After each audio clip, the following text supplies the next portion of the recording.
I didn't have the discipline. And really, when you look at the Special Forces, they don't follow that. They're mavericks. So the Special Forces was really a perfect place for me. I look at myself in the Special Forces and I feel like I was a tourist. I hate anything that's in control of me. Biggest win for me with alcohol, forget the fact it was the alcohol, is the fact that I regained control. These big entertainment nights, and they used to bring the hookers over, you know, which were Saddam Hussein's old hookers. And they came in and then they dropped these burqas off and they've got all this European porn gear on. I'm like, could this be the best one yet? Genuinely, guys, I think we're in with a shout. I am joined by the absolute legend that is Ollie Ollerton. Most of you know Ollie when he joined the TV hit show SAS Who Dares Wins, but there is so much more to his story than his time in the Special Forces. This episode is absolutely laced with gold, laced with wisdom, laced with inspiration, laced with motivation, and it's got some bloody amazing stories. Let's just say Ollie has had a very colourful life. You guys are going to love it. I loved it. Enjoy. Hi everyone, and welcome to another episode of the On a Mission podcast.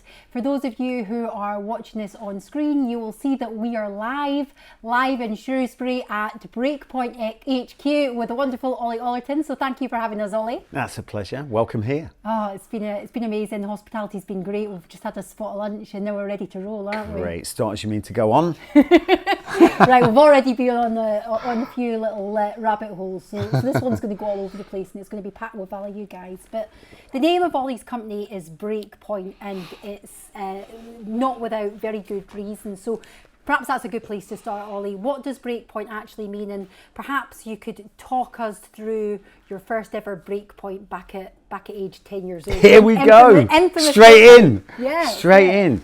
Yeah, Breakpoint, very special name to me, and I think anyone straight away will think Breakpoint, ex-Special Forces soldier. I've seen that show SAS Who Dares Wins. We break people, and it's not about that whatsoever. It's about that breakthrough, when we have that breakthrough, which creates massive amounts of opportunity. But really, that goes back to me when I was 10 years old. Mm-hmm. You know, I talk about my first Breakpoint. This is the first memory for me on this planet, you know, because it was such a traumatic event. I can't remember any time before being 10 years old.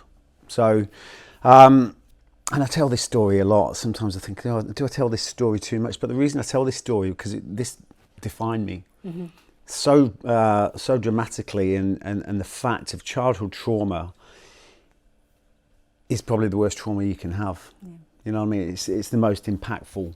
So anyway, I was 10 years old. There was a knock on the door. It was the summer holidays, and my brother's best mate just knocked on the door, and it was like, lads, you come and swimming, want to go swimming. My mum was absolutely elated, wanted to get rid of us, so she's like that, packed us up with our trunks and everything, and off we went to the swimming baths. And we lived in a place called Burton-on-Trent, Staffordshire. And as we came down the hill, we went across the bridge that crosses the River Trent. We saw something in front of us that was amazing. And that was the Big Top. The Big Top had set up in town. Give me a break, it was 1980. You're like, Big Top?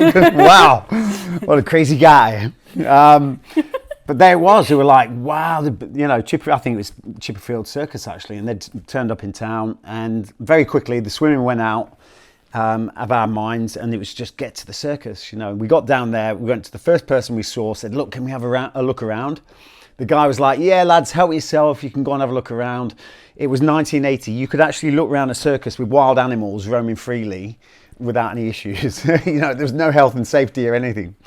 So anyway, we went in, and there was nothing that really excited me, but, you know, there was elephants and this, that, and the other, just the normal circus kind of stuff, nothing that really grabbed my attention. But what did grab my attention is over on the other side of the marquee was a split in the canvas, and the light was shining through that split in the canvas.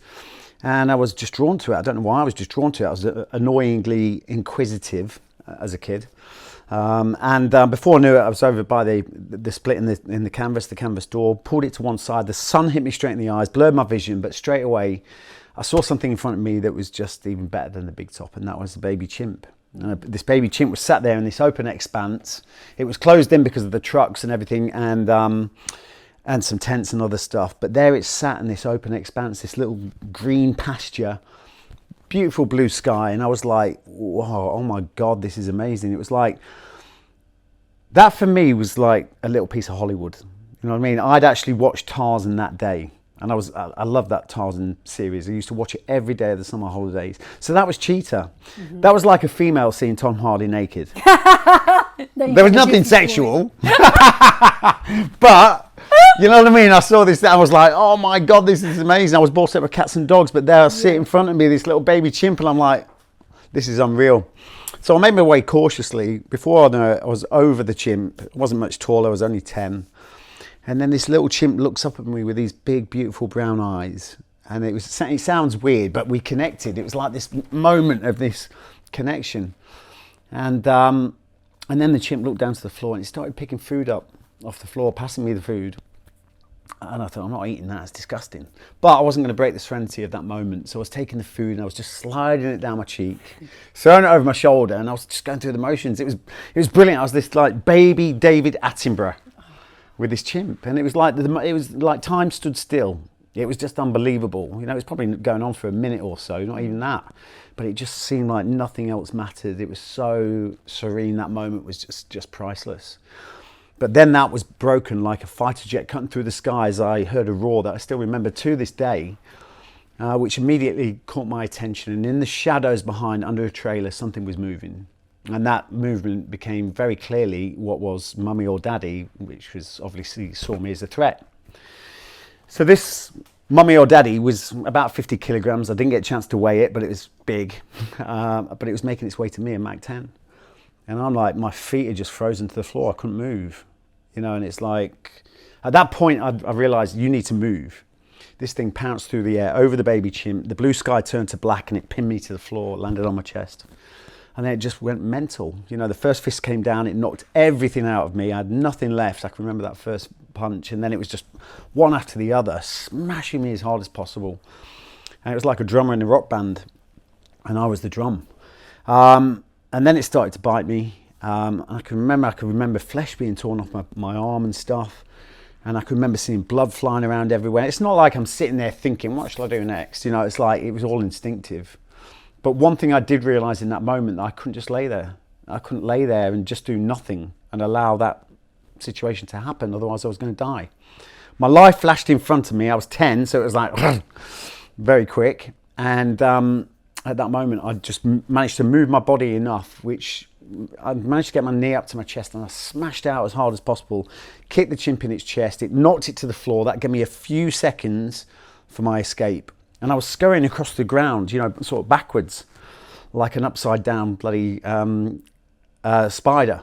And looking at this chimp getting back to its feet. And then it was even angrier, and it was like coming for me now at Mach 20. And then I just saw this thing flying towards me, and it must have been that far away when the chain caught it around the neck. If it wasn't for the chain, I wouldn't be telling the story, and I wouldn't be here. But really, you know, and then I stood up, the whole place erupted. My brother finally turned up, bless him. And I was a mess, an absolute mess. There was blood everywhere. And that really, for me, was my first break point. And the ethos of break point is taking that short-term step into discomfort for long-term gain. When you look at humans, how they're wired, everyone is wired to look for the short-term comfort. And what does that lead to? That leads to long-term pain. Whether that's alcohol, your jobs, your relationships, whatever it is, we are addicted to taking that short-term comfort. And we all know, I certainly know at the age of 51 now, and I've taken many of those shortcuts. They don't lead to anywhere good. It taught me something else as well, and that's the fact that regardless of how bad your situation is, you always have a choice. You always have a choice. And that's it. It is a choice, isn't it? So that was my first break point, and it wouldn't be my last. Now, look, I'm not saying by any means you have to go to a circus and get attacked. Don't want you leaving here, Ellie, and getting, you know, going looking for a circus to get attacked. I am going looking for Tom Hardy, though. You might get a different response. Can I ask you though, Ollie, at that point, because with the benefit of hindsight, you've identified these traits and came up with breakpoint, but as a 10-year-old, what do you think made you react in the moment differently to the vast majority of people? Because as you just said, it wasn't necessarily a conscious decision. I don't know what it was. And you know, at the end of the day, I was put under extreme pressure. It was a do or die moment, and I could have quite easily just lay there, you know. And then if I had just laid there, I wouldn't be here. I don't know what it was. It was just like something in me just said, "You're not dying today." You know what I mean? And that is that strong survival instinct that everyone has got within them. A lot of people would probably listen to this and go, well, I just lay there, I wouldn't, you know. But you don't know until you're put under that amount of pressure what you would actually do, because something else takes over. You know, so you go to a different realm. And that is the strongest thing that is within every person on this planet is our need to survive. Any species, anything that breathes, even plants, it's that need to survive. Our survival instinct is the strongest, most driving force, biggest driving force within each and every one of us. And certainly everything that I sort of teach or practice myself is all around that ethos. Our minds were built for survival and not success. It's interesting because I don't know if it's accident prone even does it justice, but this was the sort of first of many experiences, shall we say, for you, because within a couple of weeks of that, you actually almost lost your arm to gangrene. And it got to the point whenever you went on any sort of family vacation that your mum was so busy packing bandages and all the first aid stuff, you hardly had room for clothes because of the fact that you always ended up in hospital. Putting spare arms in the bags and stuff like that. You know what I think that is? I've thought about that a lot, because it was almost a joke. It was like, right, I wonder what's going to happen to Matt this year. I'm a massive believer, as I'm sure you are, Ellie, in the law of attraction. Yeah. You imagine that energy of everyone going, what's going to happen to Matt this year? Yeah. Me going, oh, I'm so scared of what might happen this year. And what happened every year? I got into some kind of crazy accident, fish hooks hanging out my legs, lemonade bottles in a supermarket smashing into, you know, exploding and cut my shins to ribbons. It just happened every year. And I truly believe that is that energy, that frequency that we invited, and that stuff that would then happen.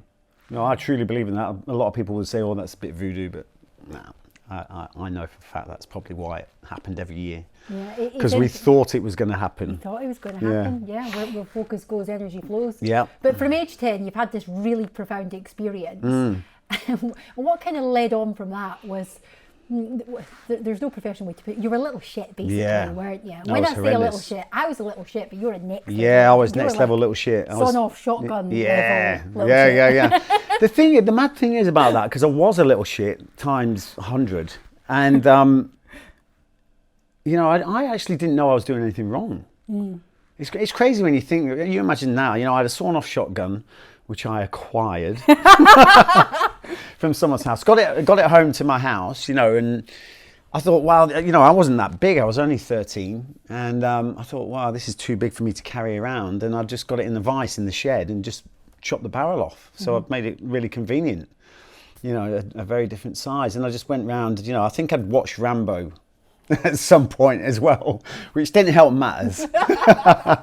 But yeah, I was just having a bit of fun with it. You know, there was nothing sinister about it as such. And I didn't actually make that connection with consequence. Do you know what I mean? I didn't sit there going, well, this could happen. And that really, you know, I've reflected on that moment in so many different facets of my life, how that's affected me. But really, it gave me a severe lack of consequence with everything I did. I didn't really care. I didn't have any kind of concept of what could go wrong. I lived in the moment. I was always trying to find that danger everywhere. You know, for me, and I empathise with my family, everyone in my family, but, you know, I did get in a lot of trouble, ended up in remand, you know, and I thought that was it. You know, my mum thought that was it. I was going to have a custodial sentence. I think my dad made me watch Borstal. Remember that? Did you ever see that film? No. Remember, I'm in my 30s.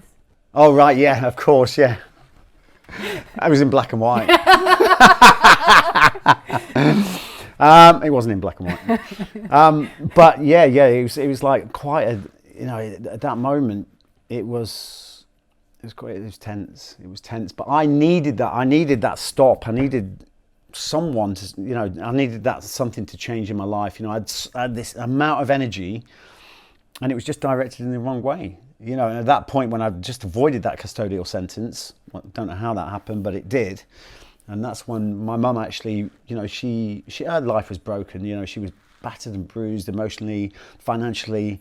And, you know, at that moment, she realized how much I needed her. And she, you know, she basically gave me all her energy. She focused my energy at that moment. I'll never forget her for that. You know, she was broken self, but she was selfless in making sure that I had everything to make sure I didn't go down that path. You know, It was almost like you were actively seeking danger or adrenaline. Yeah.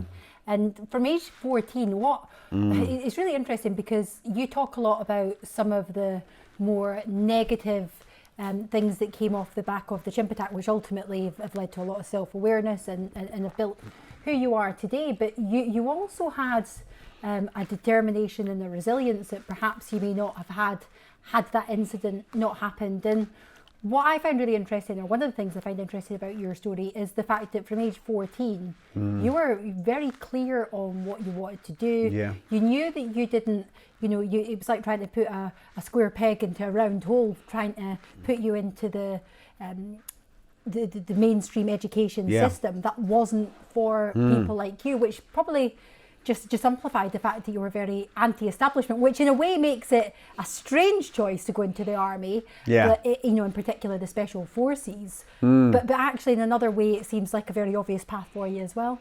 Yeah, it is. You know, I look back on my life and I'm like, that was such a strong decision at 14. You know, I can remember the moment I was in maths class and Mr. Stojkovic, now there's a name. I think he died recently, bless him. But he was the maths teacher, and it was like I just got to that point. I was like, I don't see what I'm doing here. I don't see the value this is adding to my life with the education system. I wasn't rubbish at school. I was good at school. All of our family were, but I just had no interest. I couldn't see, and I've always, you know, this is something I've always looked at: the purpose. What is the purpose? Why am I here? And I couldn't see. I couldn't define that. And because I couldn't define that, I looked for something else. And for me, I was so infatuated with the military. I was so passionate about being at death's door. I mean, that's something that's changed, you'll be pleased to know. But, you know, I was so passionate about being at death's door and like being in combat and everything else. That was a real passion for me. So at 14, it was like that, right, this means nothing to me. And I stood up in that maths class and said, I don't care about this anymore. I'm joining the Royal Marines. And my maths teacher said, you'll never join the military. You haven't got the discipline. He was right, but I did it anyway. But you know, the thing is with that as well though, Ellie, I didn't have the discipline per se. Not sort of your perception of military discipline. I didn't have that.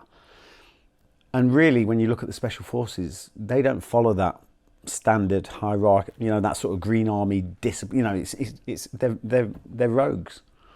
You know what I mean? The Special Forces are rogues, they're mavericks.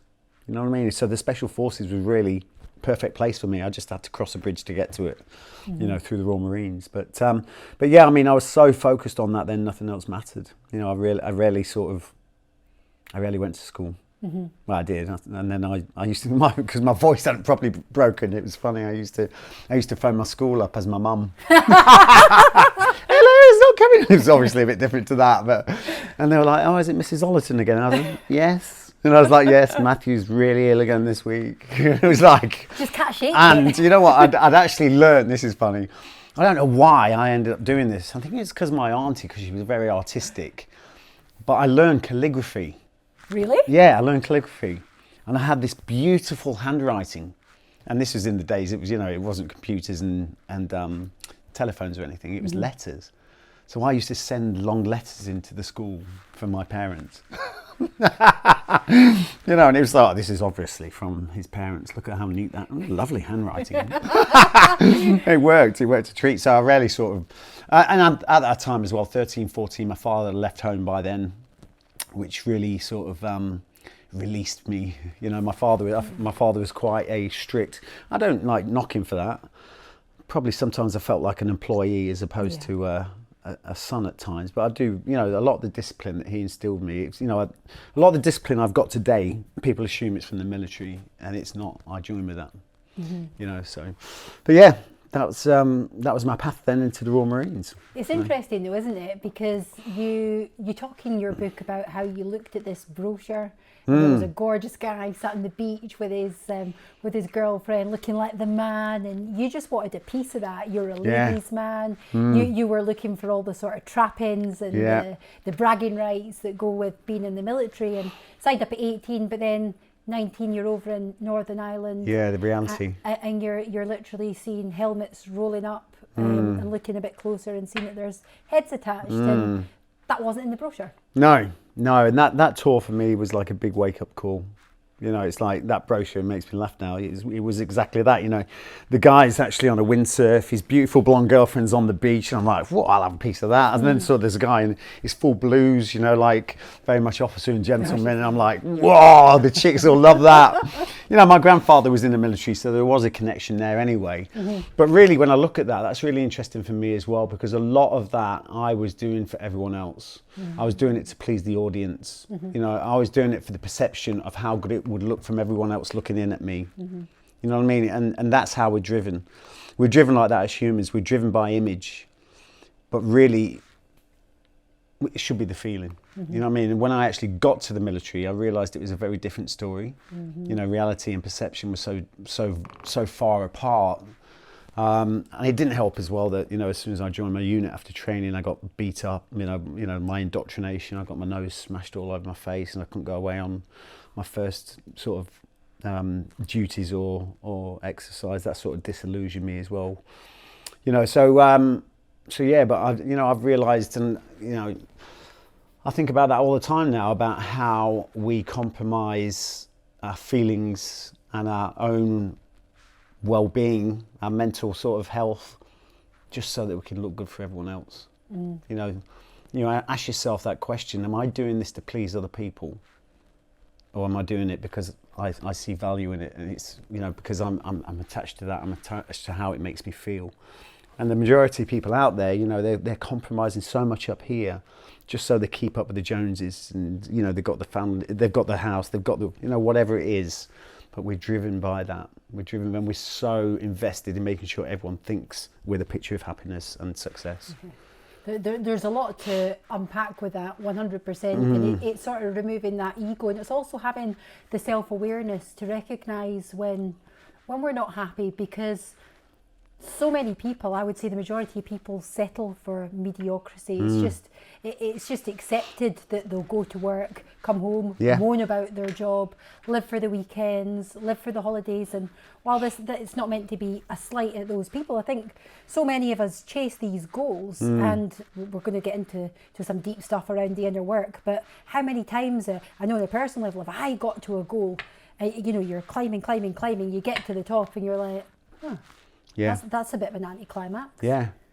And you almost didn't make it into the Special Forces. It was only because you were about to jack it all in, weren't you? You realised that the military wasn't for you. You were about to put your papers in, and one of your superiors actually he was shocked. Give you a bit of confidence, a bit of much needed confidence. Yeah, perhaps. no, I mean, I borrowed confidence off him. I didn't have the confidence.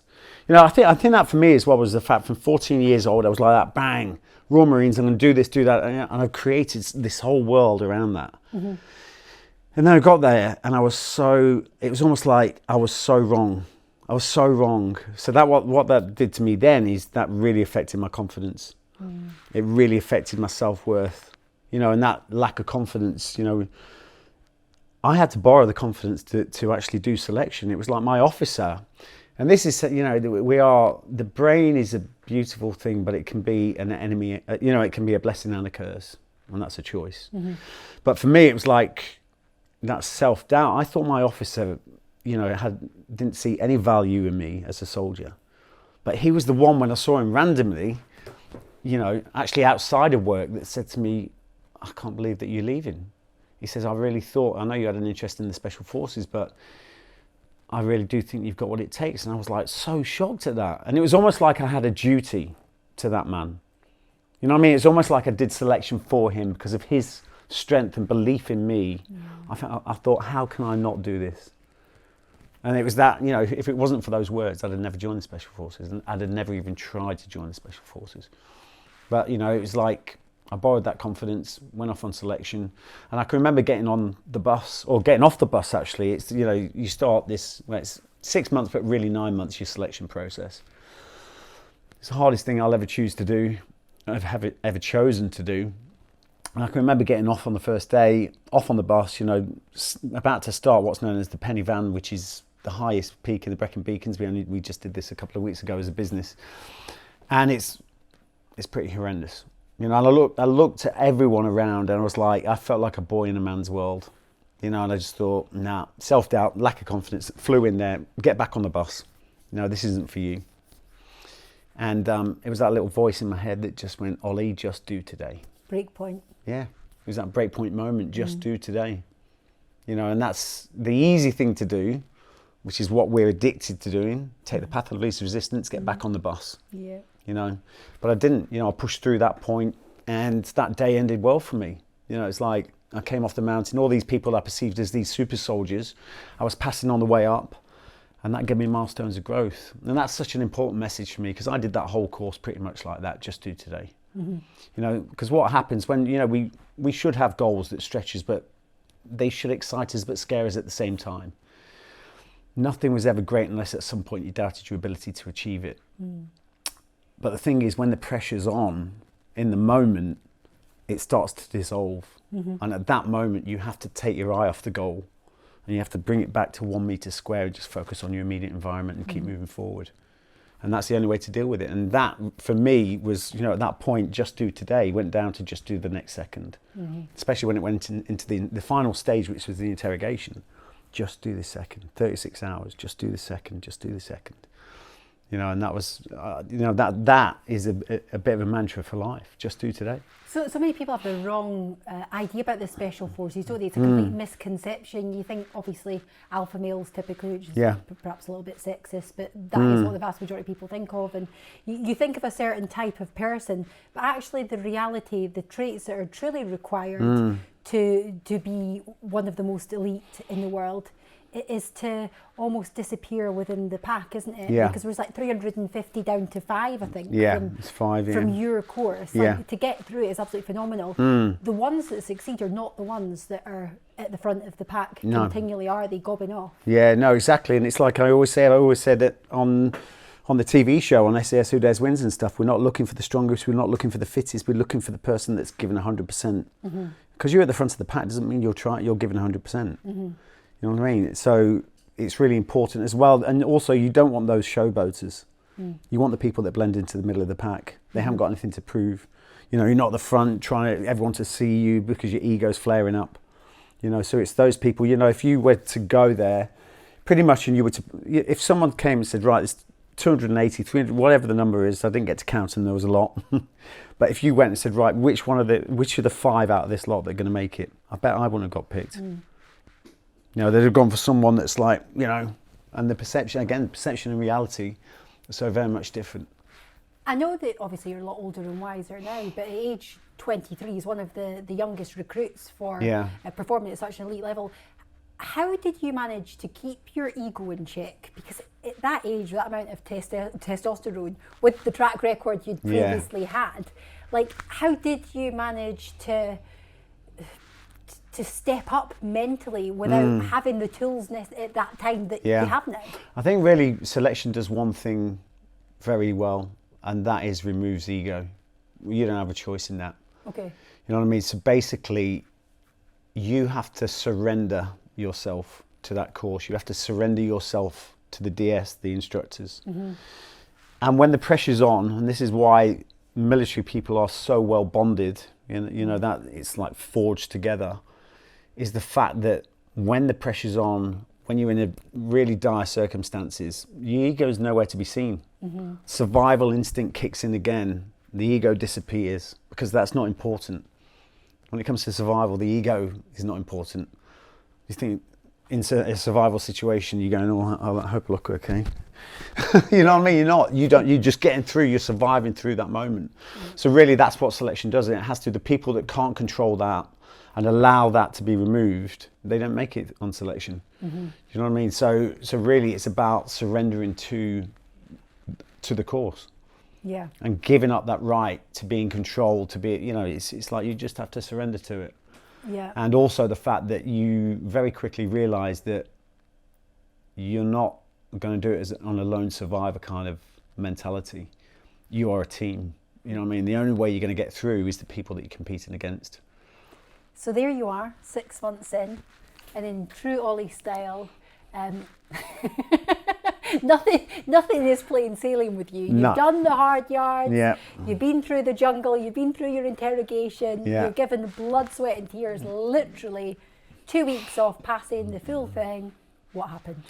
Yeah, well, I actually hadn't. I was just on my way to interrogation. Okay. Yeah, I was making my way to interrogation for this first one. There's 3 rules on selection: no civilian contact, no vehicles, no buildings. Don't, stay away from them. Everyone cheats. I don't call it cheating. I call it improvising. Everyone improvises, okay? But you just don't get caught. Unfortunately for us, we managed to get we went into his farmhouse, got absolutely lashed up on a roast pork dinner, roast beef. It was beautiful because you're absolutely starving when you're on the run for days and days. And anyway, we got brought in. All the Welsh are brilliant. They they're sent, right, we've got a selection on. If you see any of these blokes looking like this, make sure you phone this hotline. And they're like, yeah, okay. They do exactly the opposite. And they go straight down to Tesco, Sainsbury's or whatever, and they just fill in their trolleys full of stuff, hoping the lads knock on the door so they can just feed them up. They're brilliant, like the resistance. And anyway, that happened to us as it did everyone else, I suppose. But bless him, and I don't think badly of him for what he did, because it's a great chapter in my book. Yeah. I don't want a straight line. It's too boring. How many years did it take you to get to that conclusion? Last week. So anyway, Glenn, if you're listening, Glenn, I still love you. Oh, I love you now. Anyway, he went off down to the pub, and it got absolutely rinsed down the pub. Came back, and we were sort of like, right, we've got into a house. There is no way we are getting into a vehicle or anything like that. We'd get out from here and we'll make our way to the next checkpoint. Anyway, half an hour later, we were in his van. And he's absolutely drunk. He's got his handyman driving. Takes us to this next sort of area where we've got to make this agent contact. And it's like stopped on this hill. His van stopped on the hill. You can hear the helicopters outside, the Hunter Force, everything, the place is like buzzing with enemy. And the lads are trying to get out the back. They can't get out the back. We can't get out the back. And it's like, Glenn, we can't get out. And he's like, lads, I'll help you. Anyway, all you hear was him open the door, and you heard this. Oh, God. And we're like, what was that? Anyway, one of the lads managed to smash the door open, get out. We ran into the woods. We're like, yes, we made it. But then the next time we went to meet that agent, it was like all very different. It was like, right, patrol, I can't remember what patrol 7 or something, come with us. And we're like, what's going on? Anyway, field interrogation, and like, where have you been? And we're like, well, just doing the old, escape and evasion. So you don't know Glenn? I was like, they named the dog, the cat, the cow, everything. They even knew what we ate. And in the end, we came clean. Anyway, long story short, we got booted off. And what had happened, he's fallen out the vehicle, smashed his head on the floor, gone to hospital and told the police that he's been beaten up by the SAS.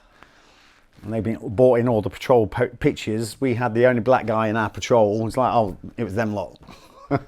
So that was it, gone. 2 days. 2 days. I was just on my way into interrogation, which was 36 hours, and then that would have been it. Our names were on the lockers. 2 days, is that all it was? 2 days. 2 days.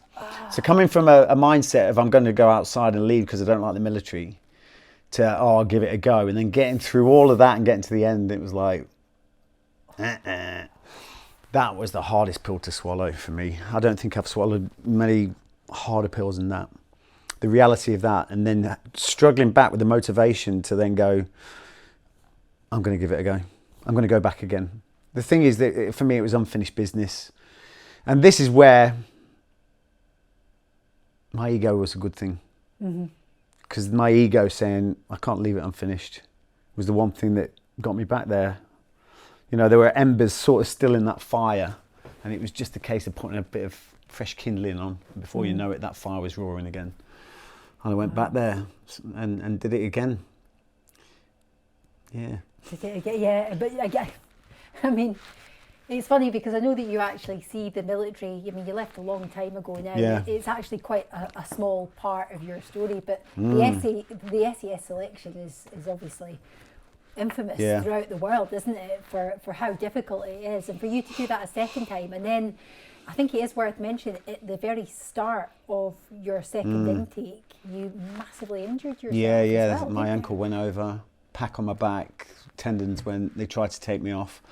And it sounds like I'm being all bravado and, I'm so hard because I've busted my ankle and I carried on going. The fact of the matter was I wasn't going back.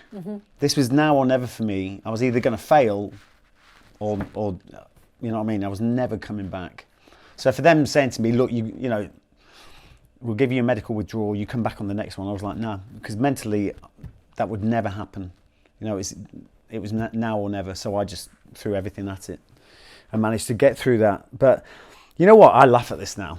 I laugh at it in respect of the matter that, my life is so in tune with the universe. Yeah. Now, the law of attraction, everything, I'm so immersed in all of that. I look back on that and thinking, how many messages do you need to tell you that was the wrong path? Yes, I take that point, but would you be where you are No, today I without wouldn't. that experience? No, 100%. And it's a good job I didn't have that mindset back then, because I'd have thrown in the towel. Yeah. Well, who knows? I don't know where I'd have been. I've heard you say before, I think this is brilliant, because I've said the same thing about me. I think Foxy's said it to you a few times, hasn't he? He was like, the old Ollie would fill in. The old Ollie would beat up the new Ollie. Yeah. Talking about law of attraction. Yeah, no, exactly. Yeah, stuff that self-development. I would never have dreamed of investing in at all. But I laugh at that because of the fact of the matter is, I do believe, right, we're born into this world. We have a purpose. Yeah, we all have a purpose. And it's never a straight line. Now, for me, that was my purpose. For instance, I went on this detour. Yeah. Went up there, military, joined the special forces. I then got bounced onto this thing, which is the most incredible thing I'm sure we'll discuss, which was the operation in Thailand, helping the kids. Yeah. And that thing and what I learned there, what I became through that experience, bounced me straight back to here. Yeah. But without the detour, I couldn't be doing this now. Yeah. You know what I mean? I needed that detour. It was all there for a purpose.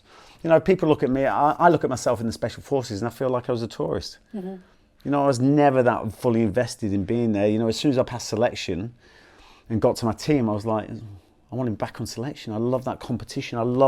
That was great for me. I loved it.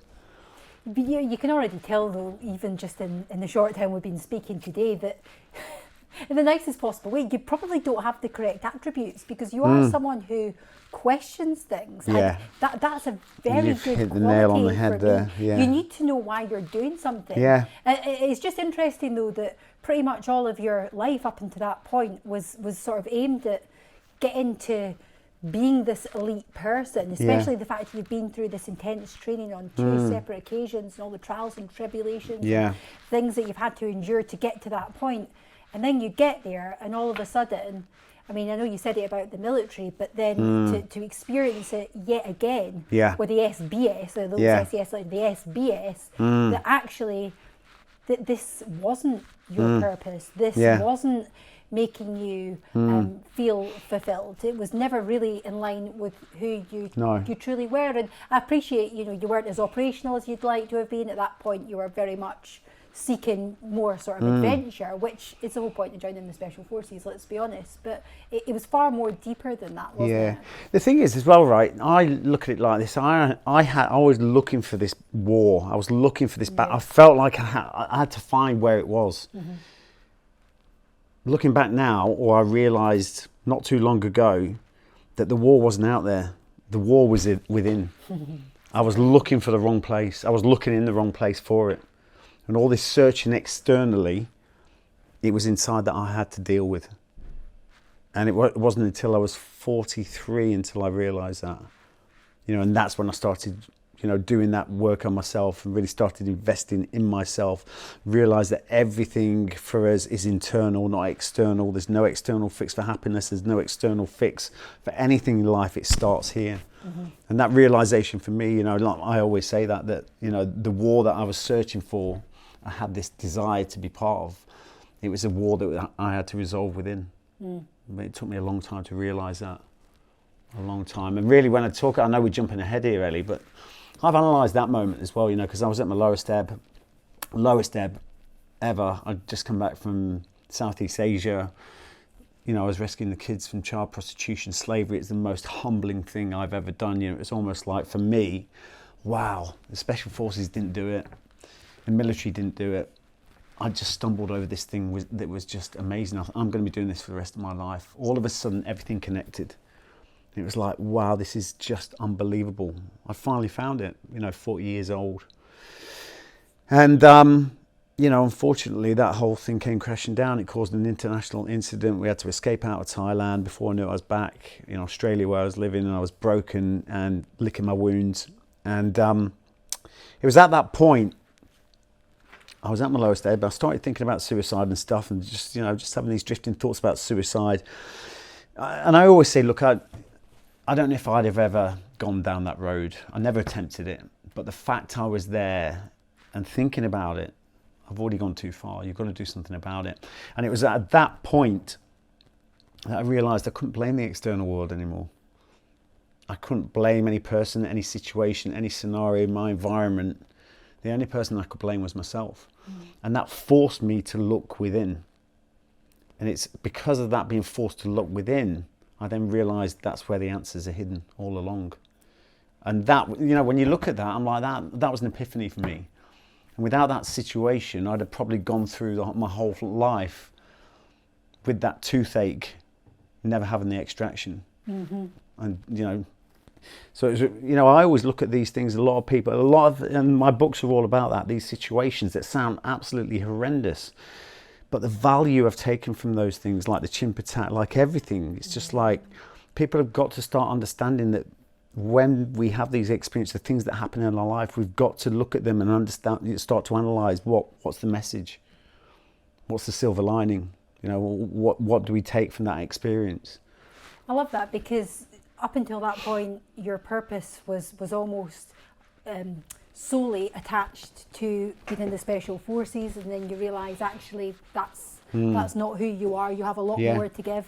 And also, let's be brutally honest, the pay was completely crap. You were very aspirational, as you should be, young lad. You wanted more from life, not just in terms of fulfilment, but obviously that as well, but financially. And when you sort of left the forces, I'll come back to Thailand, because it's very much linked to what you're saying, but you perhaps had underestimated how much of an impact the camaraderie had of you. And although you weren't aligned to your purpose, you very much felt part of something that wasn't then sort of replicated, and you sort of went down a path of chasing the money and doing the contractor thing and doing security out in Iraq. So there's some amazing stories from there, which I'm sure we'll come back to. But like you just said there, it wasn't until you self-funded Operation Greyman to do this hugely, hugely important work. But something I want to ask you about that time, a few questions really.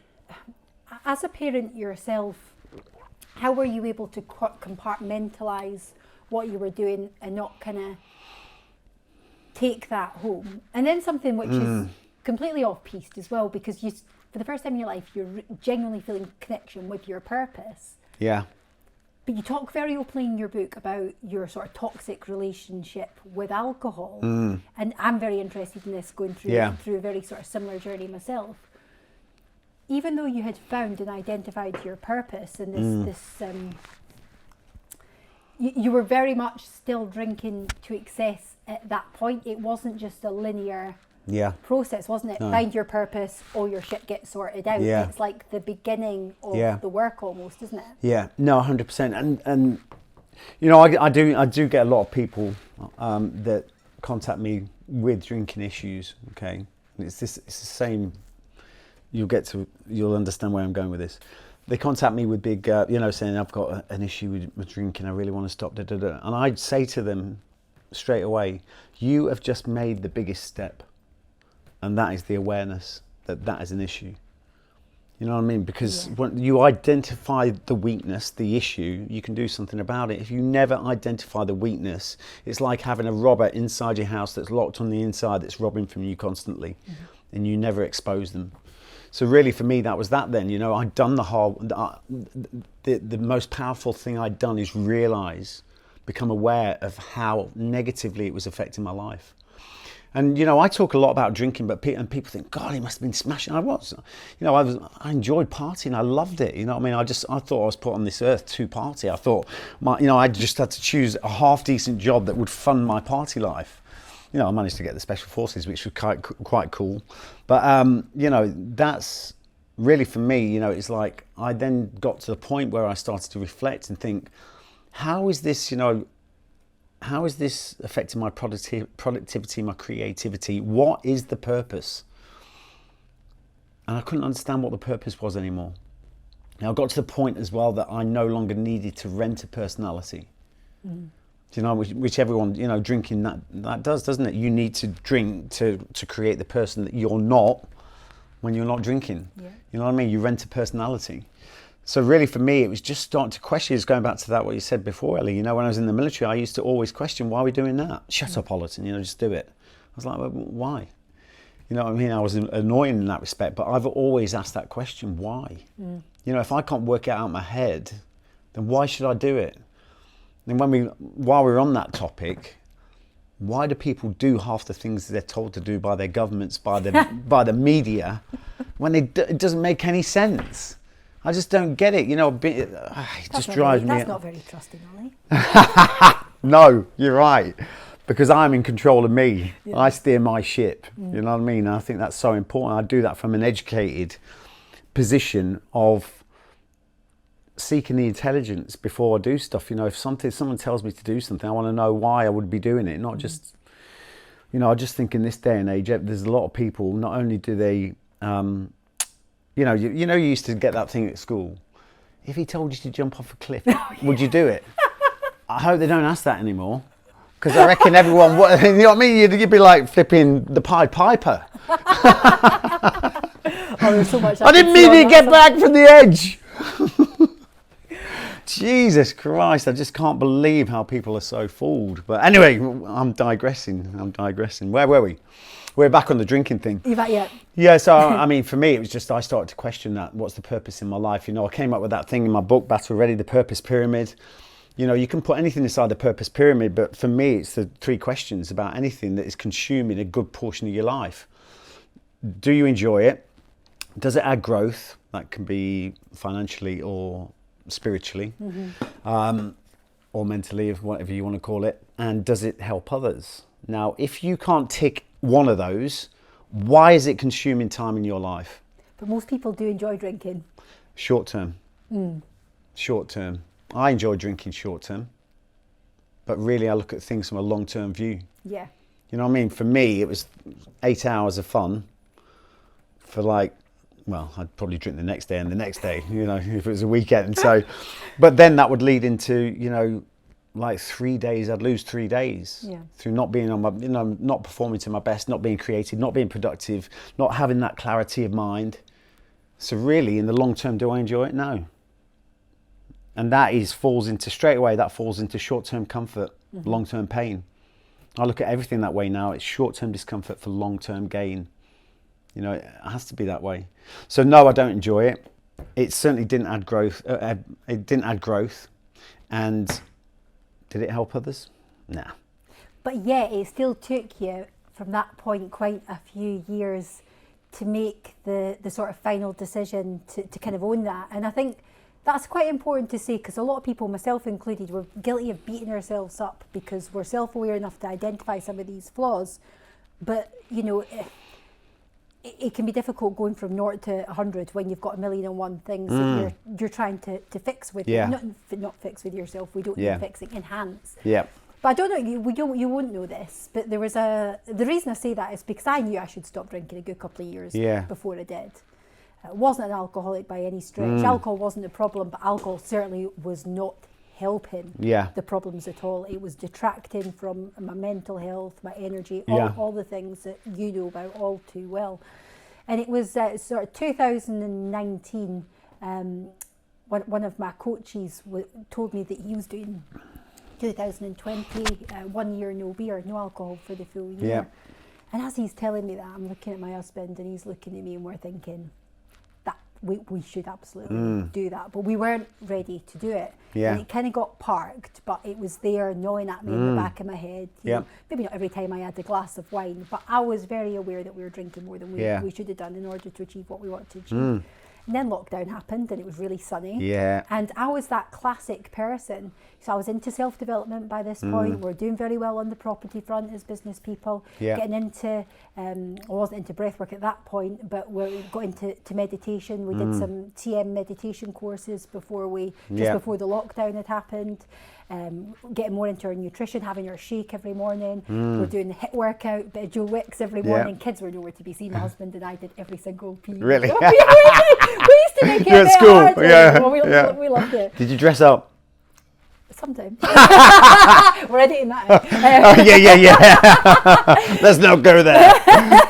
But at the end of this, so many people I know were exactly the same through lockdown. Yeah. I go out walking, I was running, I was exercising, I was getting lean. The abs were out for the first time in quite a few years. And I was there from about 4 o'clock every afternoon drinking gin in my garden. That stereotypical kind of middle class, because you're not getting pissed off super tea or cider, you're drinking gin or cocktails or fizz or something like that, and it's sunny or whatever. Yeah. You can always justify it, can't you? Yeah. And we had a lovely time. And the next break point I had and didn't act on was reading your book. It was I remember when it was October 2020, because I tried to speak at an event online because we're still going through the restrictions. We were meant to be going to Centre Parks, but then they ramped all the tier 1, 2, 3 nonsense up again. Centre Parks cancelled and we just sod this. We booked a last minute holiday to Rhodes, and I remember sitting on the aeroplane with a pencil underlining bits of your book in that purpose pyramid. And I looked at it. I didn't like the answer it gave me. So shut your book. I'll get that afterwards. Shut your book. Did you open it on the flight back? First time? No, I waited until I was ready. You know, but knowing is not always doing, but I think it was a process I had to go through so this is why I say, well, my own alcohol-free experience 6 months in, it's not coming from a place of judgment with people. And people now say to me, oh, do you think I should stop drinking? I was like, look, it's a very personal your choice. choice. I knew for years before that it wasn't serving me. If I was someone who could drink moderately, and when I say moderately, for me, it's not about getting smashed all in one sitting, it's the frequency, it's the association, like how often I would drink, like, kids' parties, bloody Prosecco's flowing these days. You can't get away from it. Networking, client meals, events, date nights, birthdays, spa retreats, you name it, alcohol. And I don't know. I think it's. I suppose I was worried that I would become boring, that I wouldn't be able to relax, I wouldn't be able to enjoy myself. But if I was able to be if I was somebody who could go out for a nice meal and have a glass of wine, or go to a wedding and have a couple of glasses of bubbly, and that would be it, then great. But I just think it's having the awareness of your own personality type as well, to a degree, isn't it? No, totally agree. And you do have to be ready. It has to be a personal decision. The one thing for me is why I struggled is I told myself in my head that I would never give up. I couldn't do it. I told myself in my head I could do Special Forces selection, the hardest selection in the world. But that's the one thing that my head told me, you'll never give up. You will never do it. So that's why it was the biggest battle for me. But the thing is, for me, I hate anything that's in control of me. I can't stand it. I can't stand alcohol had a grip of me. Finances had a grip of me. Anything that's in control of you, whether it's pornography, finance, anything that's in control in the driving seat, you've got a problem. And for me, the biggest win for me with alcohol, forget the fact it was the alcohol, is the fact that I regained control. I put myself in the driving seat. And after achieving that and realizing that I could do it, I can put that to anything now. Anything. And I know that it can be done. You know, the only way that I could do that and beat alcohol was the fact that I said, you know, it was before SAS Who Dares Wins Series 2, and I said, look, I'm going to give myself so much clarity, because like, you do get so much clarity. It's unbelievable. After you've been drinking, even if it's not that much, as soon as you stop, you're more productive. I don't care what level you're drinking, you're more productive. You've got more clarity up here. And for me, that was right. I'm going to stop drinking, film SAS Who Dares Wins, and I'll go back on it. And I got to the end of SAS Who Dares Wins. This was a break point for me, typical break point. And it was at that point when we finished filming, and Foxy's a long-term mate of mine. I love him to bits. I was with him yesterday, actually. But Foxy was like that, mate, come on, let's get on it. Everyone was partying. Everyone, you know, it's the rap party in Ecuador, in a foreign land. Everyone's getting absolutely shit-faced. And I took a breath. I went, no. And that was such a defining moment, because it was that moment, that is break point, when I could happily go into my repeat habit loop. But I was that disruptive change in habitual behavior in line with a predetermined goal, which really is the ethos of break point.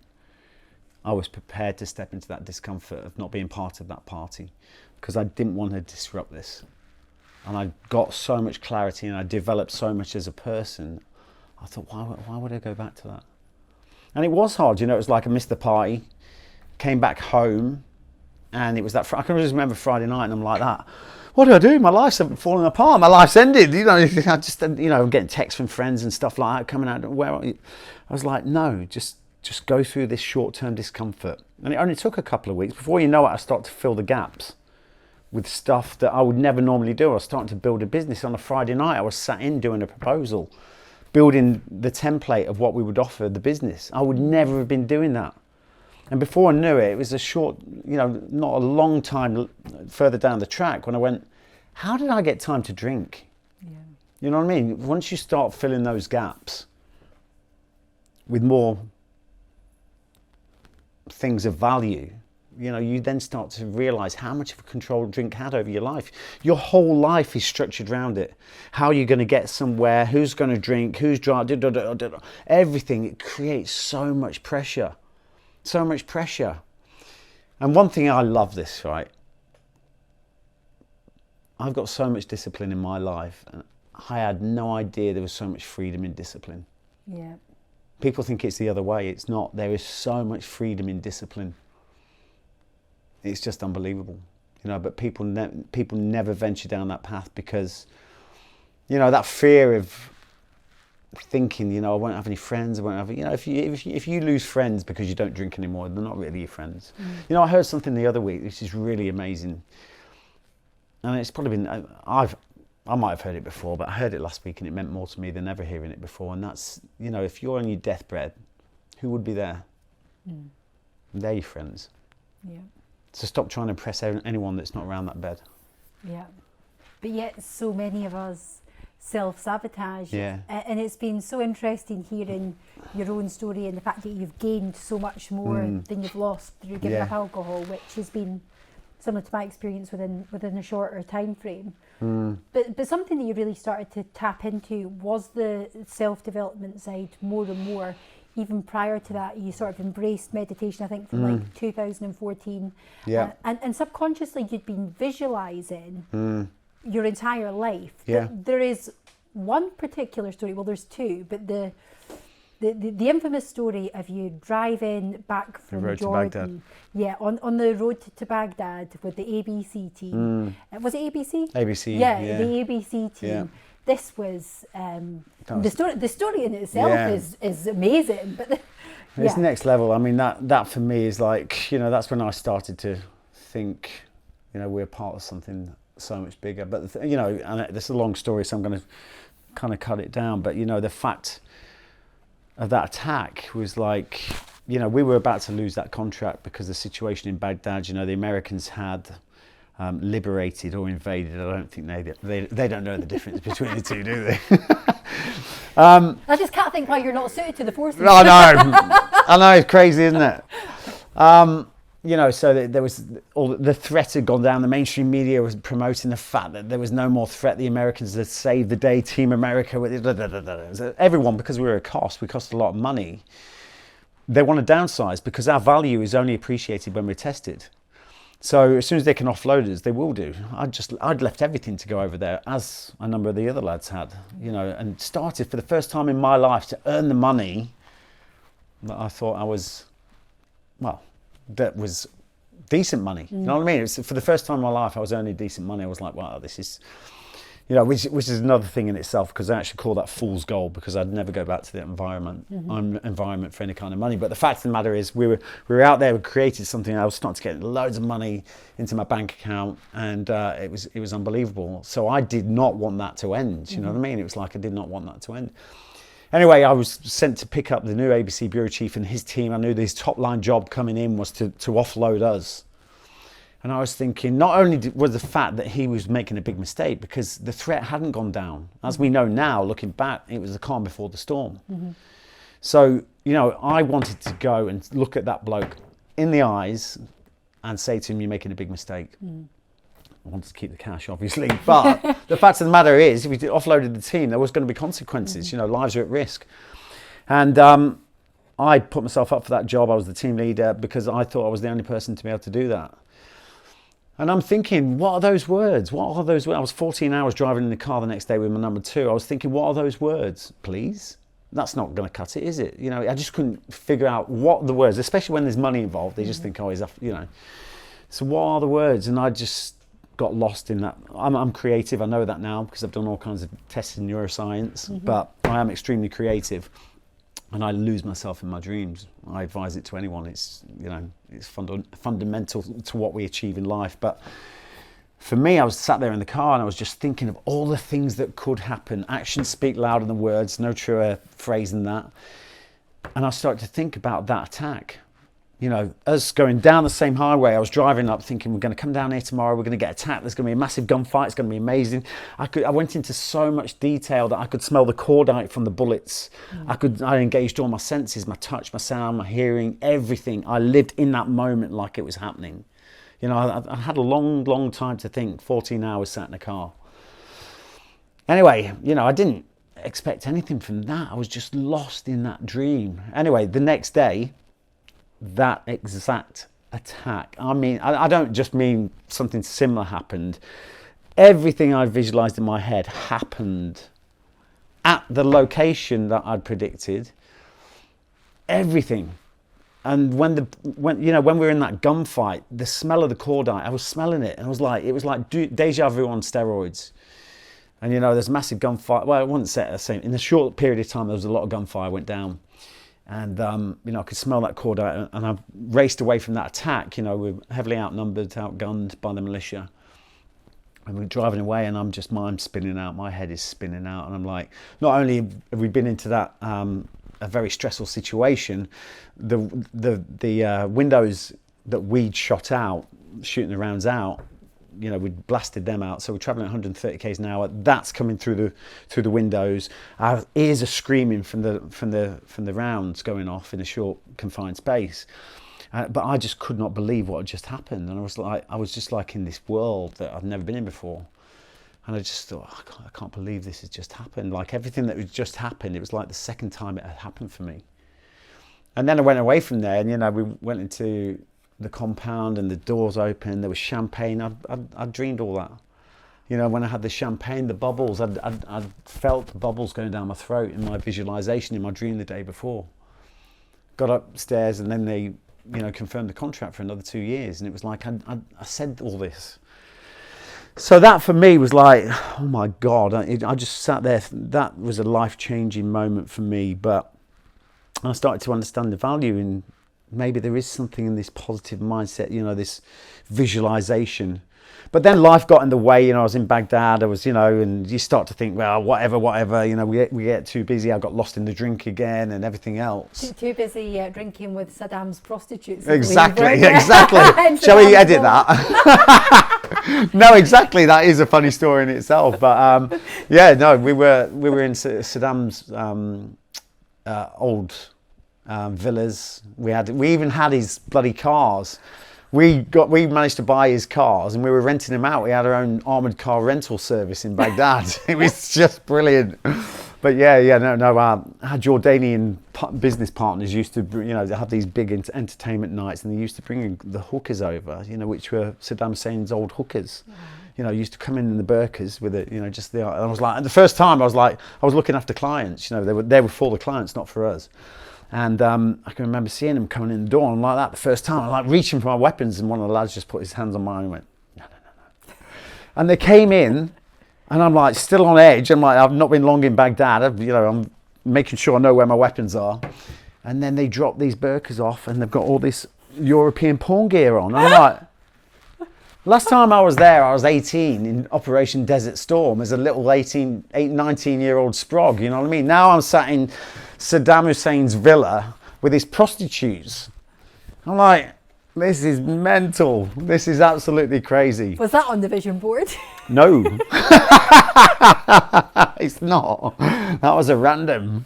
But yeah, I mean, but like I say, life got in the way, and I didn't really think much about that then. I didn't think, I've got to start using this visualization a lot more. Mm-hmm. It was only years later when I did crash and burn, when I had nowhere else to look. I came back to the UK 2014, locked myself in the house for 3 months. Mm-hmm. I wanted to create a business with a mission statement to create a globally identified brand recognized for the positive growth and development of others. How could I do that when I'm broken and bust myself? I had to make some significant changes. I had to change the blueprint of who I was. So that 3 months was all about that. I couldn't get any money because I had no identity in the UK anymore. Mm-hmm. It was quite pathetic because I'm 43 years old. I borrowed a credit card off my mum. And, I had next to nothing. But, and then I started to, I was trying to get credit to start my business, and like, we don't know who you are. You've got no credit rating or blah, blah, blah. I had nothing. So that was the only place I could turn, and that whole thing, I started to look within. That's where I needed to fix me and change me. So the first part of that 3 months in that house was all about me. Yeah. I started off visualizing. Every morning I used to wake up early, visualize, meditation. Well, those two are intertwined anyway. Goal setting, listening to positive podcasts, exercise, making sure that the food I consumed, which is a direct correlation to up here anyway, was of the highest quality. Made sure I switched off mainstream media. I didn't want that contamination. I've not turned it back on since. You're not missing much. Nothing's happening in the world at the minute. No, exactly. Not the truth anyway. Actually, I did see the truth in the newspaper the other day. Really? Yeah, it's the date.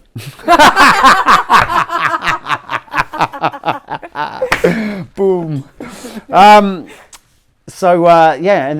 really through that period, it was like from that experience all those years back in Iraq, I drew on that experience to start fueling this. Mm-hmm. I thought, I've got nowhere else to turn. I've got nowhere else to look. It was all I had. And really, I used that visualization, everything, and it was just unbelievable. I've focused every day, visualized every day about me and Foxy being on a massive stage with hundreds and thousands of people in an audience, and we would educate them through our experiences and everything, and our life experiences and all this and that and the other, so they could live happier and healthier lives. And I did that every day for 3 months. And it got to the point at the end, it was like 3 months in, and my family, it was almost like an intervention. Matt, that's my real name, not Ollie. Well, my nickname's Ollie, anyway. But my family called me Matt. Matt, come round for dinner. And I was like, ooh, what's going on here? Got me round there, and it was like, right, that breakpoint thing you've got going on, like, maybe you should think about that's a bit of a longer term plan. Maybe you should go back to a war zone. Go and do what you guys do. That's where you earn your money. And I was like, I knew how corrosive that world was for me. My family didn't know what had happened to me in Baghdad, the mental health issues, mm-hmm. The fact I was all hooked on, dependent on alcohol, dependent on Valium, whacking steroids into me, and being shot at on a regular basis. I knew how corrosive that world was. There was no way I was going back there. Can I just go back to that a little bit? Because obviously it was a very intense place and time.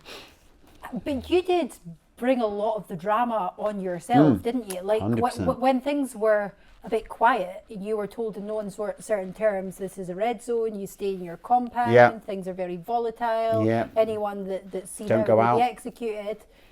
Like, to put a bit of context behind this, you were like, fuck that, I'm going to go and buy a rug. You know whose fault that was, Ellie? The chimp. So you're always looking to blame someone else. That's what we like, extreme ownership. But I do, that was me. That was that whole I still hadn't been cured around that, as if you want to call it being cured, but I was still of that mentality, that whole extremist, I want to go against the system, I want to be at death's door. And that was it. I can remember that day actually going out. I said to my security team, right, we're going out, and like, Mr. Ollie, you're not supposed to know none of your type of people on the streets today. I'm like, no, we're going out. Why? We're going to buy a rug. It's sat at my house now, and it's like, so we went out into busy Baghdad, into the Mansour district. I can remember actually, I had my body armour on, had my shirt over the top, had my weapons and everything. And the team pulled up outside the rug shop, and I kind of snuck in there. And I can remember the team coming in, and they were like, Mr. Ollie, we must go. There's trouble coming. And I was going, no, we'll be all right. And I can hear some pops, some bangs in the background. We'll be okay. And I'm down there on the floor in the rug shop with a massive wad of US dollars. And I'm like, how much? $2,000 for this rug, this Iranian silk rug. Passing it across. And then next thing, the guy comes in, Mr. Ollie, we must go. And it's like the bangs are getting louder and louder. Anyway, one of the lads came in, grabbed the rug, picked that up, and I got on my feet, sprinted out of the place, dived in the back of the car, and we're driving off down the street. A bullet came through the back window, and that we managed to get out of there. But the militia, whether it was for me, I don't know. But at the end of the day, if someone had heard, there was. We were saying it because it's a funny story, but actually, it's that reckless behaviour was very much linked to the fact that you had no regard really for your own life or for consequences at that time. No, and that was a terrible disregard. That's a mental health issue in itself. You could see, and to be honest, the way things were in Baghdad, I'd actually resigned myself to the fact that I wouldn't be coming home. It was a very unhealthy way to live, because there was a lot, you couldn't get decent insurance policies. We knew lads that lost their, were blown up and stuff like that, contractors, and, they'd be going home. There was no real insurance policy in place, and a major burden to their families then, being in a wheelchair and everything else with no money to pay for them as such. And we had this policy that, if we ended up in that situation, that policy in our team was the fact there was one bullet for each of us. Do you know what I mean? So living in that kind of place, and then you dependent on the drink, you dependent on Valium. Me personally, I was hooked on Valium. And that kind of ethos up here, it's just I shudder to think of the person who I was back then. Wow. But you speaking so openly about this period in your life just gives so much wisdom to other people who are in a similar situation. But so going back, you put yourself in lockdown for 3 months. Yeah. Your family have called you in for an intervention. Yeah, the intervention. They're trying to send you back to Iraq. Yeah, What happened then? And the thing is that the one thing I'll say about that, they weren't wanting to see me fail. Yeah. The thing is, you've got to really understand that your family don't want to see you fail, and they'll do everything to protect you. Not all of them, but in an ideal sort of situation. The ones that love you will do this to protect you. And the thing is, those words can have such an effect on your life because you trust them. You love them as well. So the things that they say can have such an effect on what you do in life. But for me at that time, I was like, I knew how destructive going back to a war zone was. I was so passionate about Breakpoint because for me, I understood when I got to that house that I'd gone from this point of wanting to end my own life and advanced so much in 6 months. I want to share this experience. I want to help as many people as possible, not only to come from a place that's dark and horrible and get them to a place that's good, but keep on using it. Why stop? Why stop? So anyway, that was the whole sort of focus for me. And then going to that house every day, visualizing, and me and Foxy, then the intervention, and I walked away from there, and it did so a bit. There was a bit of self-doubt that sort of the seed was sown a little bit from that sort of intervention, if you want to call it that. I can remember getting back to that house, and honestly, I shouted at the top of my voice one day, "Give me something." Because I was doing this stuff every day, meditation, visualization, everything, goal setting, all this stuff, a religious practice every day. And I was getting nothing. You know what I mean? All I wanted was like a phone call, someone to say, well, we've got a corporate event, that would you like to come and do this? Or that's what I was looking for. I was thinking that's going to happen soon. Nothing. And honestly, 2 days after that moment, the phone rings, it's Foxy, and he's like that, mate, would you like to do what you're thinking about with Breakpoint? Would you do that on TV with Channel 4? And I was like, I can remember the hairs on the back of my head. I was actually out of the house at that time. I can remember the phone call, and I was like, are you kidding me? And he went, no, speak to him now. And that was the start. But for me, you know, that was like all that crowd, you know, me and Foxy being on a stage, that intensity of visualization and meditation and everything else, we were given the biggest stage in the world. Yeah. So it was almost like I wasn't given any little breadcrumbs. Yeah. Smash, there you go. Yeah, you just missed out a few levels, because a lot of people obviously know you through the work Yeah. that you've done on the telly in the UK and over in Australia, but that's always been secondary. Your number one priority, your number one job Yeah. has always been the business. It's always been Yeah. Breakpoint, but this has just accelerated it so much, hasn't it? It's given 100%. you a Yeah. profile. I always say that the more people who know who you are, the more opportunities you create for course. people to do business with you. Yeah. So from going to someone who's Yeah. well known within your own little communities, but pretty unknown to the wider world. Yeah. All of a sudden, you're in a blockbuster TV Exactly. program. Which, with and now we're in X Australia, so we're all over the world. Wow. You know, and it has, you know, there is someone from every country that knows about that show. You know, which has been absolutely amazing. I'm still doing the Australian version, which has been brilliant. Is brilliant. No longer part of the UK one, and I was pleased about that. I want to ask you about that, Yeah. because I was pleased about that.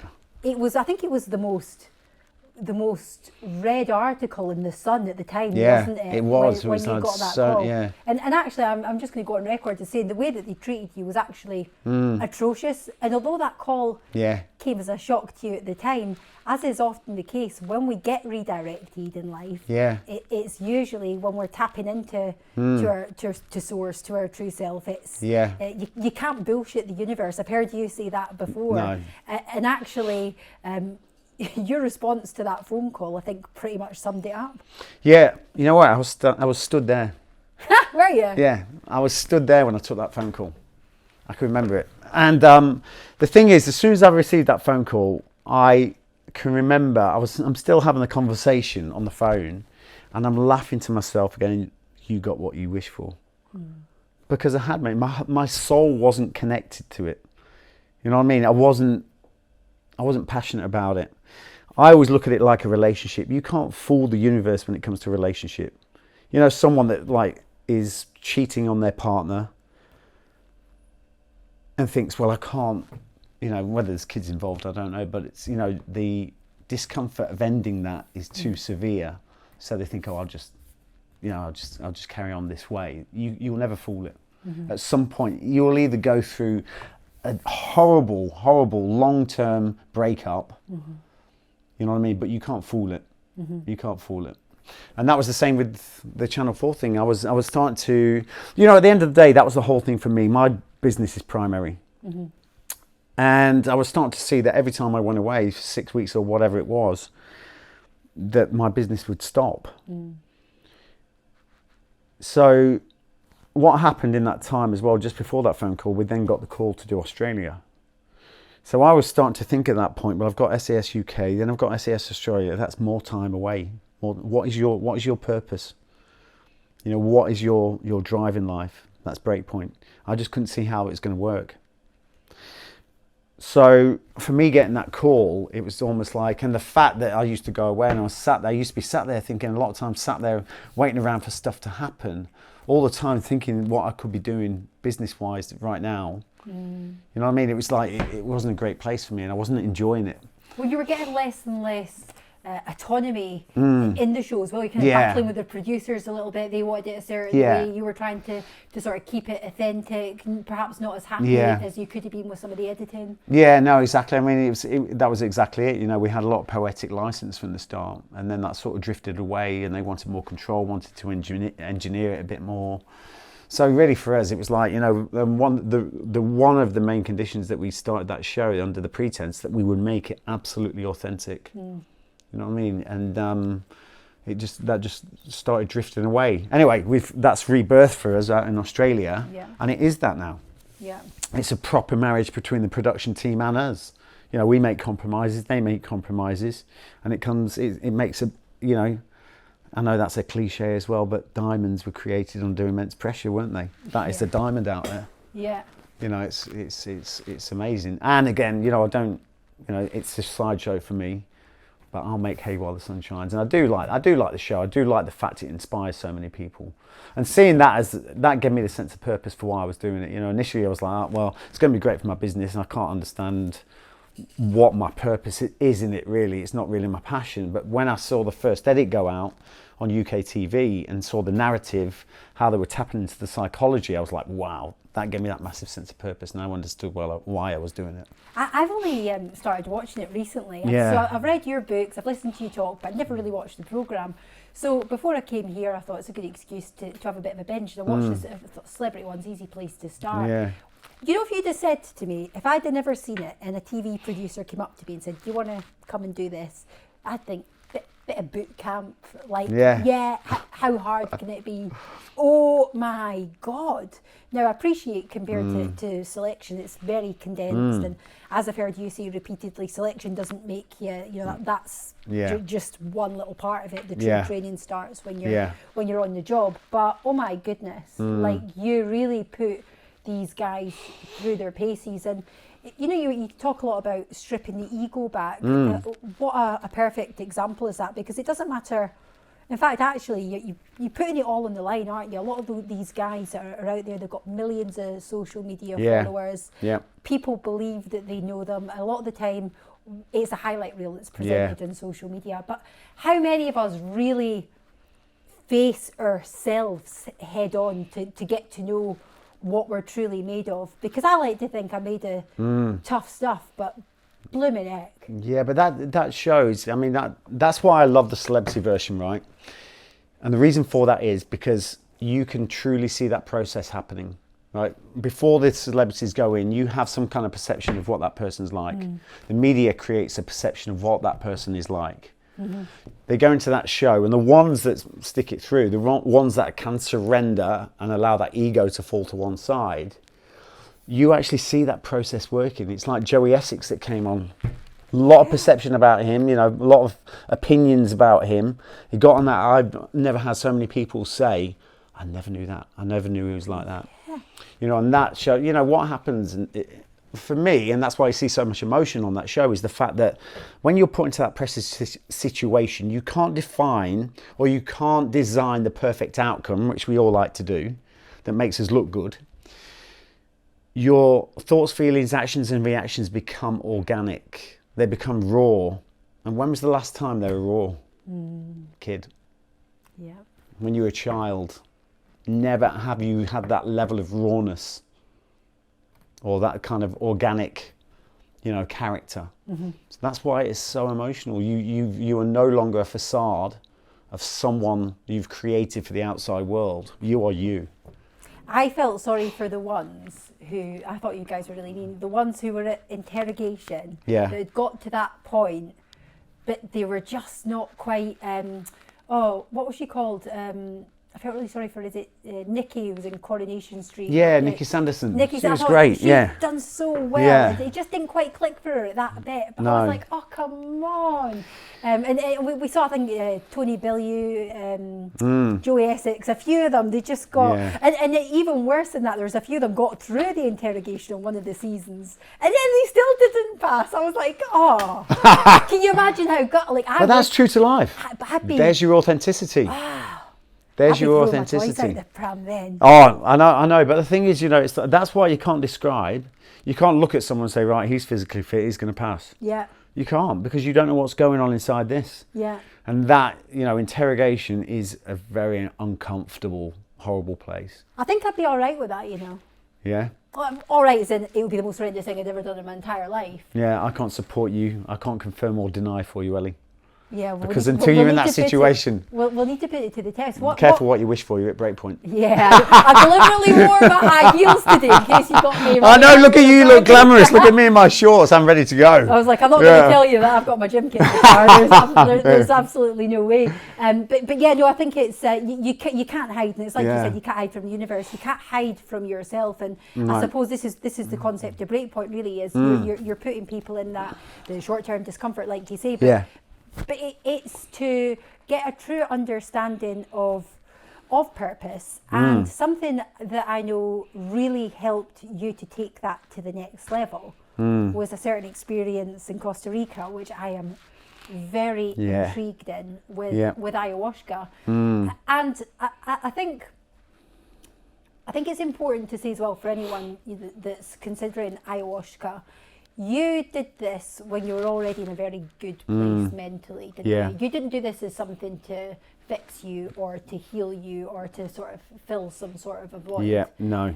But actually the level of awareness and connection and understanding that you got from that experience is something that I hope more people take on board. Yeah, no, and that was a phenomenal experience. And you know, when I look at that, that's interesting because I was like that. You know, I got approached by Heroic Hearts Project US, which deals with veterans and how they can use ayahuasca to really help them get through PTSD. And myself, I was like questioning, well, exactly like you've just said, Ellie. I was like, well, what am I trying to achieve because I'm in a great place now? So really for me, I was like, I've read stories about people that, you know, really successful business people. It was helping them it was helping to take them to the next level. It's really, you know, so it's more like a, you know, a lot of the times as well, going on to the point of that, we don't have to seek self-development because we're in a bad place. You know, for me, I used self-development all those years ago, suicidal thoughts, got to that house. Wow, look at that improvement. Why do I stop there? It's not a fad diet. You know what I mean? I'm not getting married. You know? Keep on doing it. Yeah. Keep on doing those things. I still do those practices today. I did them today that I did in that house, established in that house 2014. I've not stopped because my life's good now. That for me, I start to question, why am I doing it? I got there and then realized I had no idea about the underlying issues that were still going on and the unfinished business. Before I get to that, you know, the interesting thing for me, and this is why I'm not a believer in coincidence, and you may have read this, but you know, the chimp, like the chimp attack, something I'd forgot, brushed away, you know, locked it away, locked that intimate trauma away. And then all of a sudden I came back to the UK back from Australia, saw one of my best mates, Troy. We were sat in a bar. He'd just come back from Afghanistan. He was no longer serving. He says, I can't believe, and we met for a drink. He says, I've been wanting to see you. And I went, yeah, why? I'm starting to think, oh God, what have I done now? And he says, I was out in Afghanistan. And like he was the troop sergeant. And he said, I've been after vehicles, you know, for the lads. They'd all been blown up. So I needed vehicles for us to do our operations. We couldn't get any. And he said, I was looking everywhere. I went to the MTO, sent him emails. That's the military transport officer at Camp Bastion in Afghan. Email back, no one can have any vehicles. We haven't got any. He says, you know what I'm like, Ollie? He's from up in... I can't remember where he's from now. Yorkshire. Huddersfield he's actually from. Great, But yeah. You say Scotland. Yeah, no. And he says, you know what I'm like, Ollie? I went to see him. And he said that he managed to get to his office. He managed to get past the MPs. He managed to get into this bloke's office. And he's in there and he's like, sir, I've been sending you these emails about the vehicles. He was like, how have you got in here? He's like, oh, I just came up. He says, I suggest you get out, otherwise I'm going to get you arrested. You should not be in here. There's no vehicles. I told you that clearly in the emails. Anyway, he tries to sort of tackle him with a few. He says, get out of my office. Anyway, he's just about to go out. And the guy says, Sergeant Robson, before you leave, do you know a guy called Ollie Ollerton? And Troy said he stopped in his tracks, turned around, he's like, do I know Ollie? And you've got to imagine the Marines are quite a small, when it comes to the army in the UK, they are quite a tight-knit small group. So the Royal Marines. Anyway, he turns around and he says, Ollie, he says, I was in training with him. He's one of my best mates. We went to Northern Ireland, we went to Iraq together. Then he joined the Special Forces and, you know, we lost contact a bit, but we, you know, he's still a great mate of mine. He says, I can't believe you're asking me the question. Why? How do you know Ollie? And he said, you know, I've been looking for that boy all of my career. And he went, really? He said, yes. He said, I was with him when he was 10 years old and he got attacked by a chimp. Troy goes, nowhere, the chimp story. So anyway, they're having a laugh and everything. He said, I can't believe it. He says, he told me that story time and time again. I can't believe it. Anyway, he's had the chat. He said, look, sir, it's really nice to meet you. I better get going. Anyway, he went to shake his hand, and as he went to pull away, he pulled him in. He said, Sergeant Robson, you'll have those vehicles tomorrow. So you imagine, right, from that chimp, 10 years old, 25 years later, Afghanistan, Camp Bastion, and all of a sudden the chimp is getting the lads at 4-5 Commando, Royal Marines, resupplied with vehicles.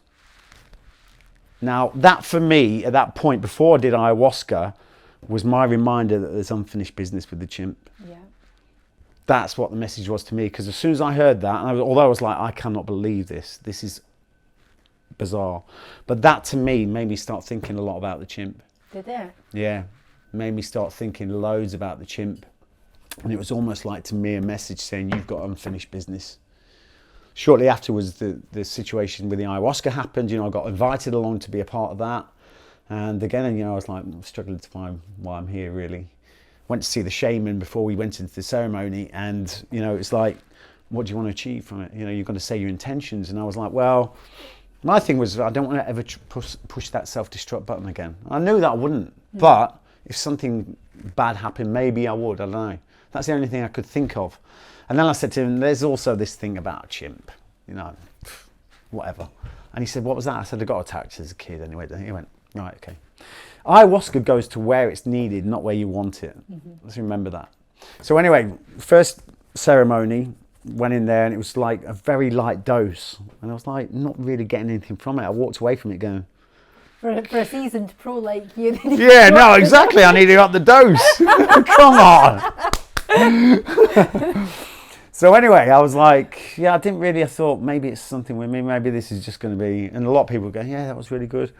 Next night they upped the dose, you know, and man, it was just incredible. But you know, straight away, so, I mean, it's a hallucinogenic, you know what I mean? So straight away I'm starting to come up on this, and you sat around in this maloka, you know, there's loads of other people all on their own mats, and I started to come up, and it was like all this geometry and everything. It was just like bizarre.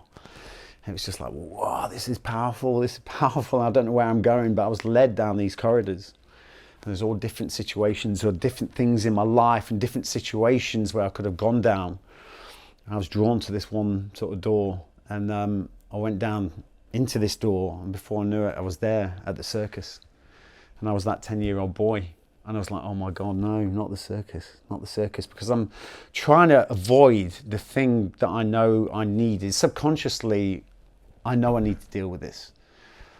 Now, when we go through a traumatic experience, we have this self-preservation system that allows us to lock away that short-term intimate detail and intimate emotion. We manage to lock that away and push it away. That helps us get through the short term of the experience. But you can't leave it there. You know what I mean? Otherwise it's going to have some detrimental effect, as it had with me throughout my life. So anyway, I end up at this 10-year-old chimp. I'm not a 10-year-old chimp, I'm a 10-year-old boy. So anyway, and then I'm there, and I could see what's going on around me. It was like I was there. It was honestly like I'm that little boy. I felt, you know, I was in the body of this little boy. I was there with a chimp. And it was like as it was on the day. And then I can remember hearing that roar, the roar that I remember. And I can remember looking up, and I could see the chimp under the thing, and I'm then starting to panic. It was starting to get so uncomfortable. It was horrible. It was horrible because I knew what was about to happen. I was about to get attacked. And in that experience, it was really weird, because at that moment I saw the chimp. I transitioned from being me and became the chimp. And honestly, I know this, this spins people out when I tell them, but I became the chimp, and I could feel where I'd been laying down in the sun. This is how detailed the experience was, how immersed the experience was. I can remember sitting up, and I can remember feeling the leaves fall off my back from my fur. You know, I could feel like, I could see me, I could feel myself getting into that attack mode. All the hairs on the back of my neck started to stand up, and I became the chimp. And I looked at me, and it was almost like a Terminator readout. I'm looking at me, and I'm seeing this red light going threat, pointing at me, and it's at me, seeing my baby there, and seeing me as the threat. And it was like this red sort of computerized readout. I could see it happening. And then I realized, you know, I was going to go into that attack. But it didn't. And I then switched again and became the boy. And then I started to look at the chimp, and everything stopped. And it was like, for the first time in my life, I started to feel compassion for where the chimp was at. Mm-hmm. Because the chimp was only doing what any mother, regardless of what species it is, would do. And that is protect its kin. So for me, in that moment, it took me away from being the victim, which, let's face it, a lot of people fall into that victim mentality quite easily. It took me out of that. It made me a part of it. I walked into its arena. It didn't come looking for me. You know, that was self-inflicted, that situation. And it really taught me so much compassion for that chimp and what it was going through. Mm-hmm. But then that started to reflect in all aspects of my life. I started to think about Laura, my wife. Mm-hmm. She wasn't my wife then. I started to think about her and think about William, her son. And regardless of what I asked from her as a partner in my business as well, there's nothing more important in life than her boy. Mm-hmm. Nothing more important. And that started teaching me so much compassion for Laura and what she's going through. So the message from me there in that experience was compassion. And it was so unbelievable, so powerful. But it really took me out of that, being that victim. And that experience kind of ended for me on that night there, left it there. And I thought, right, that's the chimp dealt with, all good. You know, I thought that's resolved now. I wonder what's going to happen tomorrow night. So anyway, we had a big debrief the next day. We talk about it. It was quite funny when we went into the debrief because I'd been sat on the mat cross-legged, and when I became the chimp, everyone was telling me that I'd got down on the floor. My fists were in the front of the floor like that, and I was roaring. I was the chimp, physically on the mat, roaring like the chimp in the Maloka, in front of everyone. So it was a crazy experience. Next night we did a similar thing. I took a little bit more, and before I knew it, I'm back at the circus, and I'm thinking, I can't believe I'm back here. Why? And I'm trying to avoid that because I know where I'm going. It's that intimate trauma I still haven't dealt with. And anyway, I did get attacked that night, and it was horrible. It was so horrible. See, my memory of it, I'd blocked out everything, the emotional trauma, everything, even the noise of what happened on that day. And for the first time ever, I went through that attack. I could hear myself, I could feel the fear, absolute shock, the screaming. I could feel everything, every detail. And it's almost like I got to a point and I was being attacked by this chimp. And like I say, it wasn't a pleasant experience at all. But at one point it's like stopped, and it went, what would have happened if you'd not fought back? And it almost like freeze framed, it stopped, and I lay down. And I can remember opening my eyes, and Laura's face is next to mine, her beautiful blue eyes looking into mine. And I said, don't be afraid, come with me. And in that moment I died. And we both went into the spirit world, and it was just the most unbelievable place. We were no longer a physical body, we were spirit. And it's just like a place I didn't want to leave. It was heaven. It was just unbelievable. The noises, everything, it was just the colours, it was just unbelievable.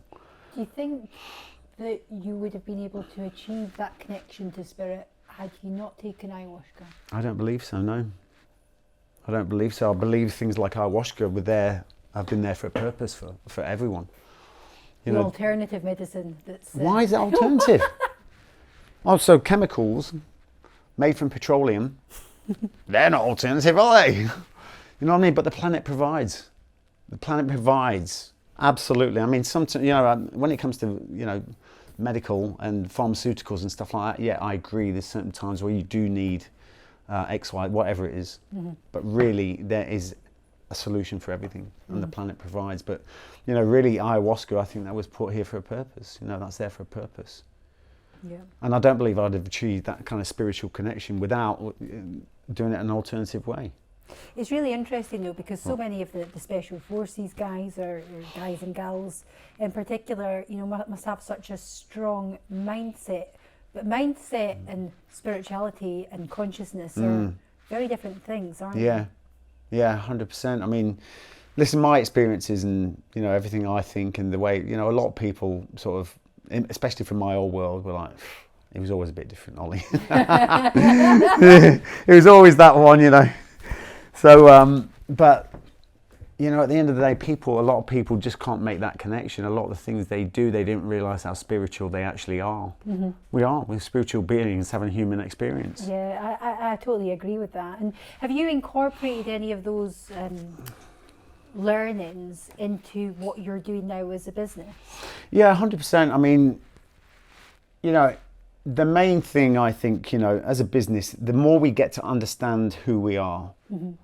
People go through life, they know more about a celebrity than they do ever know them, even get close to knowing who they are. They can tell you everything about Kardashians or, you know what I mean? But you ask them, who are you then? They'll be like that. What? No one's asked me that before. It's like they're going to panic. But the thing is, it's people start to understand themselves, understanding how we're wired. That is the biggest thing in a lot of presentations I do, when I do for corporates. Our minds were built for survival, not success. People think that we're broken trying to fit into this world. It's the world that's broken. You know what I mean? We weren't put on this planet to fit into this society that's been created for us. Society is the old one out, not us. We were born into this planet as amazingly creative human beings. And this was the problem for me. You go through your education or your programming center, whatever you want to call it. Yes. You spat out at the other end, whether that's higher education or not. You think you've got to fit into a box with a label on it. Yeah, absolutely. For me, I thought that was Special Forces soldier. I did not know that I was the bit missing in the crack of the wall.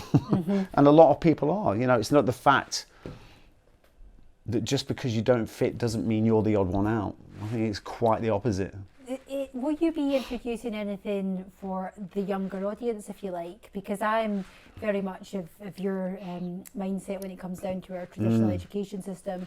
I know that Laura's son, William, that you mentioned, he's actually homeschooled himself for that reason, just because of, wanting to have that control over what he's learning and what he's being exposed to ultimately. But do you see that being a bit of a gap in the market at the moment? Yeah, 100%. When I set up Breakpoint, I had three things, and that was to start a company to help the corporate world. That was the main sort of focus. That would provide the financial side. We would then use our staff, which were lads or ladies suffering from PTSD or wanted to be, part of that community again. And we would also have stuff focused on kids. Because these are the areas that I'd suffered in, especially as a kid. So we wanted that. There's a lot more red tape when it comes to, sorry, I'm just stepping on this. There's a lot more red tape when it comes to doing stuff with kids. Let me just get rid of this because I'm going to break it. What are you doing? It's your wires. So anyway, so that was the focus. We have just done our first school event. Which was absolutely amazing. So really getting the kids to understand how powerful we are and, how we work as human beings, why we don't feel motivation, why we don't feel inspiration, understanding that everything we want to achieve, we can, about having belief. So we just did our first one up in Oldley Edge in Cheshire, which was absolutely amazing. So it is something we'd like to do. But the thing is, because we've been knocked about so much as businesses have, because of the obvious, I'm not even going to say the word, because of lockdowns and everything else, we've had to go back to our core focus, which is the corporate world. You know what I mean? And once we've established ourselves where we need to be, that's when we can start pushing out and start doing stuff for kids. But it's definitely a focus of ours. Everything I've done, I've realised that you have to go to source to get any kind of long-term change. It's the same with us as humans. Let's get to them before they develop the problems that we all have. I always say, to my team, what we're looking to resolve here. I says, well, identify all the problems that adults have. Well, there's a long list there, isn't there? But identify all the main issues that adults have, and let's stop that from happening. Let's direct it to the kids even before they start growing up. Start to identify that. But yeah, it is something we want to do. We're passionate about doing it. But prevention's definitely better than cure. Well, one of my biggest successes, success is very subjective, isn't it? But my 5 and my 6-year-old, if you said the word COVID to them, they wouldn't have a clue what you're talking about. Really? Yeah, they've got no clue. Yeah. They've never seen us wear a mask. They've never seen us watch the Fantastic. news. Yeah. They've been completely sheltered from it. And it's such a shame to see other children in particular struggling so much with their mental health, as well as the obvious being behind with their I'm never, when I go to a parents' night, I'm never bothered, there'll be people calling me out when they listen to this, I'm not bothered how they're doing in terms of the early years curriculum. I want to know, are they happy? Are they engaging? What are they like socially? Are they confident? That they're everything else is... Yeah, well, I don't think we've actually seen the problem yet. No. You know what I mean? We haven't seen the aftermath of what's happened yet, especially when it comes to our young.